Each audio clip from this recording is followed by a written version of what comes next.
Olá pessoal, essa semana eu vou fazer um comentário sobre um comentário do nosso presidente Bolsonaro.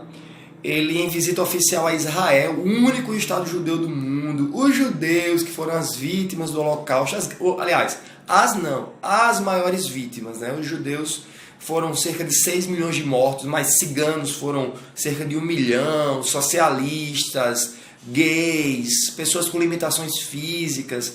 Então, as vítimas foram bem variadas, mas os judeus especificamente são os mais lembrados pelo número de mortos. Pelo menos há um certo consenso com relação a esse número. E justamente nesse local ele afirmou que o nazismo era de esquerda. Então foi um gafe que ele cometeu, já que ele estava na pátria dos judeus, né? Não foi bem colocado, digamos assim. Mas o presidente ele não está totalmente errado. Por quê? As ideias relacionadas à direita e à esquerda dão margem à interpretação, dão margens eu diria, caracterizações. Eu diria até mais. A única vez que direita e esquerda foram acertadamente utilizadas foi justamente no momento em que as expressões estavam sendo criadas lá na Revolução Francesa. Então, de lá para cá, pessoal, muita água rolou e muita coisa foi dita, a humanidade se movimentou em vários países em relação a extremismos, a algumas ideias.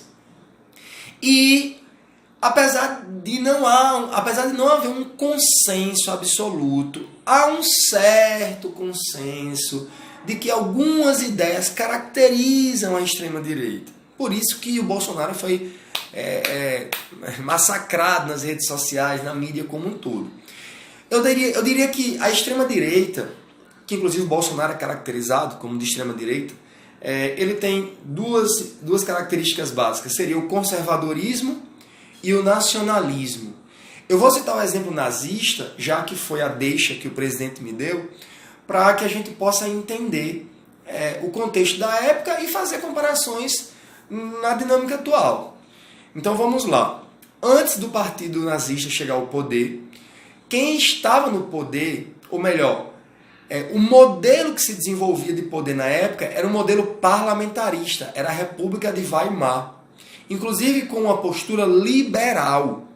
Quando eu falo liberal, estou falando de liberdade. Liberdade econômica e liberdade dos costumes. A sociedade alemã naquele momento tinha liberdade em todos os aspectos. Era um momento de muita abertura, por exemplo, de entrada de imigrantes. Os judeus, por exemplo, eram bem inseridos na sociedade alemã, ocupando cargos de destaque na sociedade. Eles eram professores, eram juízes, eram empresários bem-sucedidos, tá? A comunidade gay tinha muita liberdade. Berlim, para vocês terem uma ideia, era uma espécie de capital gay do mundo. Existiam mais de 100 bares gays em Berlim, lá no início do século XX. Né? E o partido nazista, quando ele ascende, e na medida que ascende, ele tenta restaurar o que eles falavam que eram os reais valores alemães. Eles vão perseguir essa corja que vivia às custas do povo alemão, que explorava o povo alemão, no caso dos judeus, por exemplo, né, na visão deles, essa corja que infectava a pureza alemã, enfim, esse discurso mais violento, esse discurso mais agressivo. Então, há uma série de perseguições. Os primeiros a serem perseguidos são os socialistas, depois os judeus, gays. Os próprios deficientes físicos foram vítimas também dos campos de concentração. Os bandidos também foram sistematicamente caçados também. Tem uma passagem lá que cerca de 100 mil mendigos são retirados das ruas. É considerada uma das maiores ações policiais da história alemã, só para a gente ter uma ideia. Portanto, é uma espécie de purificação da sociedade, uma purificação da raça, tentando resgatar esses valores alemães, que são valores relacionados à família, à identidade nacional, à família tradicional, né? O pai, a mãe, o filhinho, né? Aqueles loirinhos todos. Portanto, é dentro dessa dinâmica.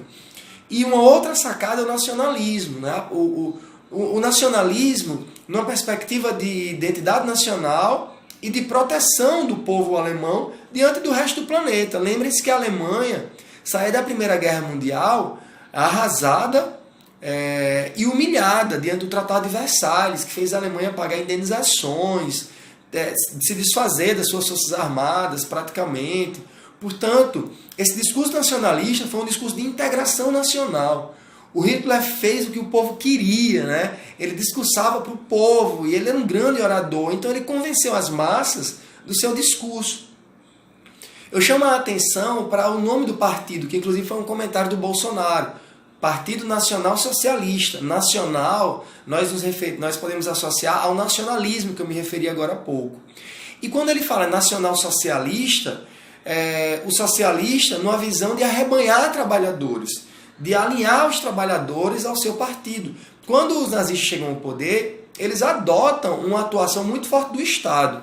Não no modelo de extrema esquerda. Por exemplo, na União Soviética, na mesma época, existia um modelo de extrema esquerda onde o Estado controlava a propriedade privada. Na Alemanha nazista, o Estado ele tinha uma participação na economia, sim. Por exemplo, não só na economia, como nas questões sociais, gerando emprego, com assistencialismo, né? Vou chamar de assistencialismo para a gente associar o que existe no Brasil hoje, com programas sociais voltados para a população mais carente. Portanto, essa visão da Alemanha, pessoal, de esquerda não é legal, porque existia propriedade privada, existiam empresários burgueses que ganhavam muita grana dentro daquele modelo capitalista. Portanto, eu entendo como um modelo capitalista onde o lucro ele era buscado e alcançado por empresários alemães. E claro, os alemães eles eram priorizados nessa relação.